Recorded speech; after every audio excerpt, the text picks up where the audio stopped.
Question number 4. Overhead abduction at the shoulder joint is caused by deltoid, supraspinatus, deltoid and supraspinatus acting together, trapezius and serratus anterior acting together.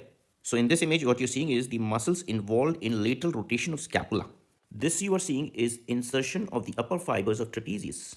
And here you're seeing is the insertion of the lower fibers of trapezius. Can you appreciate the attachment of serratus anterior marked in this image? They have shown is in dotted lines. Means what? They're trying to show that this is not on the dorsal surface. So this is on the costal surface of the scapula. This is the insertion of lower 5 digitations of serratus anterior. The upper 3 digitations, they are on the medial border costal surface of the scapula. Those upper 3 digitations of serratus anterior are meant for the protraction of the scapula. But the lower 5 digitations, which are inserted onto the inferior angle of the costal surface of the scapula, these you can see are meant to pull the lower end of the scapula. And trapezius, the upper fibers, they're attached to the clavicle as well as on the medial border of the acromion. They pull the scapula above. They elevate the scapula as well as pull it medially, upwards and medially. And that's why remember that trapezius, that's why it's called the shrugging muscle of the shoulder joint. While the lower fibers of trapezius, trapezius arises from the external-occipital protuberance, ligamentum nuchae, then supraspinous ligaments from the spines of all the 12 thoracic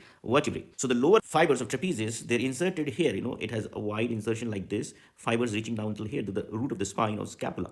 So the lower fibers, when they'll contract, they will pull this superior angle. This is the superior angle of scapula. They pull it downwards and medially. This is superior angle is pulled downwards. So that's how together you find the two muscles, trapezius and serratus anterior. They help in the lateral rotation of the scapula. But there's one more factor which is involved, which you should know, and that is the lateral border of the scapula. You must have felt and palpated scapula several times. You'll find that this lateral border of the scapula is very thick and cord-like. It acts actually as a leverage, right? So this is really important in the lateral rotation of scapula. Remember, if this is fractured, what will happen? The blade scapula is fractured. So upper portion of the scapula will be elevated above, while the lower portion of the scapula will be pulled forward. And what will happen? That there will be no proper lateral rotation, or you can say that this overhead abduction of the arm will not be possible if there is fracture of the lateral border of the scapula. So the three factors, trapezius, serratus anterior, and the intact lateral border of the scapula is required for the glenoid facet or the glenoid cavity to be facing upwards. And with this, the arm can be abducted overhead. So the answer to this question number 4 is